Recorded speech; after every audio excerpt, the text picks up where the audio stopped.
오늘부터 위대한 인프라는 새로운 여정을 시작합니다. 지난 시즌 우리는 전력과 원전에서 시작해 데이터 센터, 광통신, 냉각, ESS까지 AI 혁명을 움직이는 거대한 인프라의 지도를 함께 완성했습니다. 이제 시선을 대한민국으로 돌려보겠습니다. 그 첫 번째 기업은 바로 SK하이닉스입니다.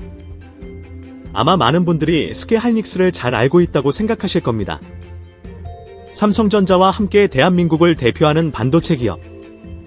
메모리 반도체를 만드는 회사. 하지만 지금 글로벌 AI 산업에서 SK하이닉스가 차지하고 있는 위치를 보면 이 설명만으로는 부족합니다. 왜냐하면 지금 SK하이닉스는 단순히 메모리를 공급하는 기업이 아니라 AI 반도체의 성능을 결정하는 핵심 공급망 한가운데에 들어와 있기 때문입니다. 여기서 흥미로운 질문이 하나 생깁니다. 엔비디아는 세계에서 가장 강력한 AI 반도체 기업입니다. GPU를 설계할 수 있고 막대한 자본도 있으며 세계 최고의 반도체 기업들과 협력할 수 있습니다. 그런데 왜 엔비디아의 AI 가속기 이야기가 나올 때마다 대한민국의 SK하이닉스가 함께 등장하는 걸까요? 더 중요한 질문도 있습니다. TBM이라는 메모리 하나가 어떻게 SK하이닉스의 위치를 이렇게까지 바꿔 놓았을까요? 오늘 영상은 SK하이닉스 주가가 오를지 내릴지를 이야기하는 영상이 아닙니다. 우리가 확인할 것은 그보다 훨씬 큰 변화입니다. AI 시대가 시작되면서 반도체 산업의 권력 구조가 어떻게 바뀌고 있는가? 그리고 그 변화의 중심에 왜 SK하이닉스가 서게 되었는가? 오늘 그 구조를 하나씩 풀어보겠습니다. 먼저 AI가 바꾼 메모리의 지위부터 살펴보겠습니다. AI 반도체를 이야기하면 대부분 GPU부터 떠올립니다. 엔비디아의 GPU가 얼마나 빠른지, 차세대 아키텍처가 얼마나 강력한지에 관심이 집중됩니다. 그런데 아무리 강력한 GPU를 만들어도 해결되지 않는 문제가 있습니다. GPU가 계산할 데이터를 얼마나 빠르게 가져올 수 있느냐는 문제입니다. 쉽게 비유해 보겠습니다. 세계에서 가장 뛰어난 요리사 수천 명을 한 주방에 모아 놓았다고 생각해 보십시오. 요리사의 실력이 아무리 뛰어나도 재료가 제때 공급되지 않으면 요리를 만들 수 없습니다. AI 반도체도 비슷합니다. GPU가 아무리 빠르게 계산할 수 있어도 필요한 데이터를 메모리가 충분히 빠르게 공급하지 못하면 GPU는 기다려야 합니다. 이것이 이른바 메모리 병목입니다. 그리고 이 문제를 해결하기 위해 등장한 핵심 기술이 바로 HBM, 고대역폭 메모리입니다. 기존 메모리를 옆으로 길게 늘어놓는 대신 여러 개의 D램을 수직으로 쌓고 매우 넓은 데이터 통로로 연결합니다. 핵심은 용량만 늘리는 것이 아닙니다. GPU가 필요로 하는 엄청난 데이터를 훨씬 빠르게 공급하는 것입니다. AI 모델이 커질수록 GPU가 강력해질수록 더 높은 성능의 HBM이 필요해집니다. 이 순간부터 메모리의 역할이 완전히 달라졌습니다. 과거의 메모리는 반도체 산업에서 경기 변동이 심한 범용 부품으로 인식되는 경우가 많았습니다.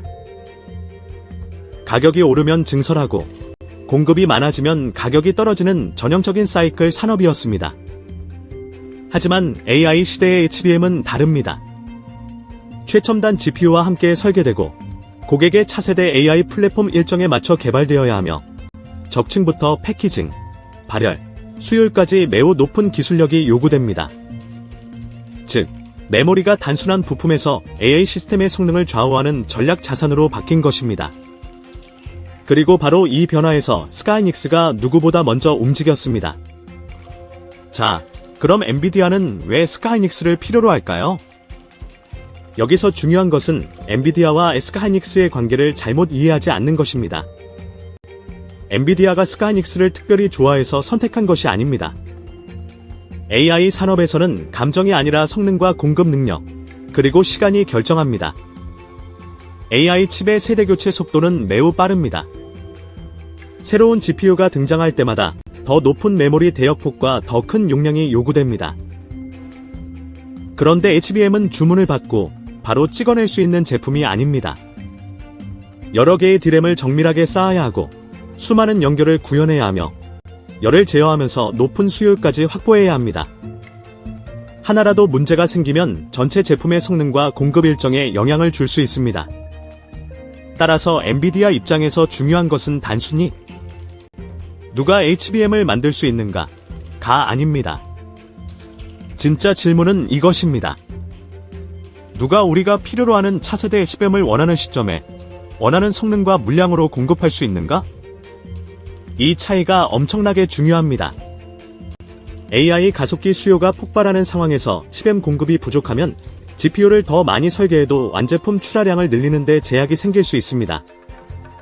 결국 HBM은 GPU 옆에 붙는 부품이 아니라 AI 가속기 공급량 자체를 결정할 수 있는 병목 중 하나가 된 것입니다. 바로 여기서 스카이닉스의 전략적 가치가 생깁니다. 스카이닉스는 HBM 시장에 비교적 일찍 집중했고 AI 가속기 시장 확대 과정에서 엔비디아와 긴밀한 공급 관계를 구축하면서 시장의 중심으로 올라왔습니다.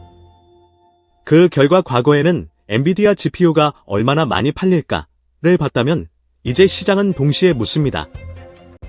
그 GPU에 들어갈 HBM은 누가 공급할 것인가? AI 반도체 산업의 가치 사슬이 바뀐 것입니다. 하지만 여기서 더 중요한 변화가 시작됩니다. HBM 경쟁은 현재 제품 하나로 끝나지 않습니다.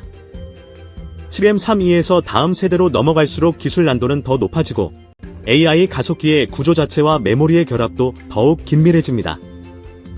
그래서 앞으로의 경쟁은 단순한 생산량 싸움이 아닙니다. 누가 차세대 AI 칩 개발 단계부터 고객과 함께 움직일 수 있느냐? 이것이 진짜 경쟁이 됩니다. 그리고 바로 이 지점에서 스카이닉스와 삼성전자의 경쟁도 다시 봐야 합니다. 삼성전자가 추격하고 있다는 단순한 구도로만 보면 AI 메모리 전쟁의 본질을 놓치게 됩니다. 이 경쟁 뒤에는 훨씬 더 큰 질문이 숨어 있습니다. 대한민국이 앞으로도 세계 AI 반도체 공급망의 핵심을 계속 줄 수 있을 것인가? 그리고 이 질문은 스케하이닉스 한 기업의 문제가 아닙니다. 반도체 장비, 소재, 첨단 패키징, 전력, 냉각, 데이터 센터까지 연결되는 대한민국 AI 산업 전체의 문제입니다. HBM 다음 전쟁은 어디에서 벌어지는지, 삼성전자는 어디까지 추격하고 있는지, 그리고 스카이닉스의 가치가 왜 메모리 한 제품만으로 설명되지 않는지, 여기서부터 진짜 AI 인프라의 지도가 시작됩니다. HBM 시장이 커질수록 많은 투자자들은 한 가지 질문을 합니다. 그럼 스카이닉스가 계속 이길 수 있을까? 하지만 저는 이 질문보다 더 중요한 질문이 있다고 봅니다. HBM 다음 경쟁은 어디에서 벌어질 것인가? AI 반도체는 이미 단순한 칩 경쟁을 넘어섰습니다. GPU 성능만 높인다고 끝나는 시대가 아닙니다. 더 빠른 메모리, 더 높은 대역폭, 더 정교한 패키징, 더 낮은 전력 소모, 더 효율적인 냉각. 이 모든 기술이 하나의 시스템으로 움직여야 합니다. 즉, 앞으로의 승부는 한 기업이 아니라 얼마나 강한 생태계를 갖고 있느냐에서 갈릴 가능성이 높습니다. 바로 이 지점에서 삼성전자를 봐야 합니다. 삼성전자는 메모리뿐 아니라 파운드리와 첨단 패키징까지 함께 보유하고 있습니다. 이 구조는 장점이 분명합니다. 메모리와 로직 반도체, 패키징을 하나의 시스템으로 연결할 수 있기 때문입니다. 반면 스카이닉스는 HBM에서 강한 선점 효과와 고객 신뢰를 확보해왔습니다. 결국 두 회사의 경쟁은 단순히 누가 HBM을 더 많이 파느냐의 싸움이 아닙니다. 앞으로 AI 칩과 메모리, 패키징이 얼마나 더 긴밀하게 결합되는지를 놓고 벌어지는 차세대 AI 반도체 플랫폼 경쟁에 가깝습니다. 그리고 이 경쟁에서 중요한 것은 속도입니다. AI 산업은 기다려주지 않습니다. 새로운 GPU가 나오면 그에 맞는 메모리가 동시에 준비되어야 합니다. 패키징도 따라와야 하고 생산 수율도 확보되어야 합니다. 한 단계라도 늦으면 고객의 차세대 제품 일정에서 밀릴 수 있습니다. 그래서 AI 반도체 시장에서는 기술력만큼이나 타이밍이 중요합니다. 스카이닉스가 지금 높은 평가를 받는 이유도 여기에 있습니다.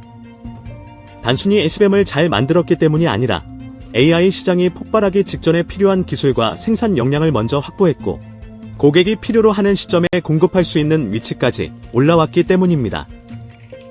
그렇다면 이제 시선을 조금 더 넓혀보겠습니다. 스퀘어이닉스가 성장하면 누가 함께 움직일까요? HBM은 혼자 만들어지지 않습니다. 웨이퍼 공정이 필요하고 첨단 장비가 필요하며 소재가 필요합니다.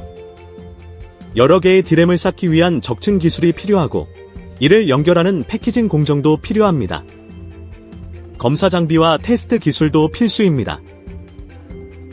AI 메모리 한 제품 뒤에는 수많은 기업이 연결되어 있습니다.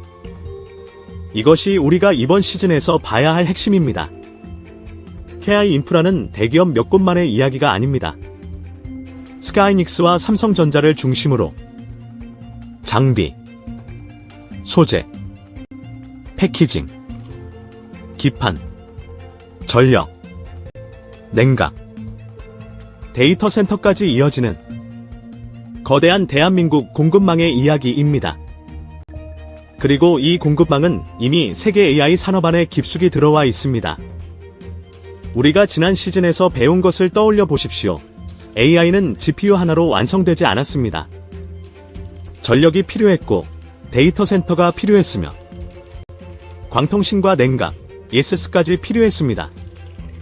이번 시즌도 똑같습니다. 스카이닉스 한 기업만 보면 HBM 기업 하나가 보입니다. 하지만 그 뒤를 보면 대한민국 전체 AI 공급망이 보입니다. 바로 이 차이가 중요합니다. 우리는 종목 하나를 맞히는 것이 아니라 산업이 어디로 움직이는지 먼저 보는 것입니다. 그리고 지금 그 산업의 중심에 대한민국 반도체 기업들이 다시 서고 있습니다. 스카이닉스의 진짜 가치는 TBM을 잘 만드는 데 있는 것이 아닙니다. AI 반도체의 성능과 공급량을 결정하는 핵심 인프라 안으로 들어갔다는 데 있습니다. 그리고 이 변화는 스카이닉스 한 기업에서 끝나지 않습니다.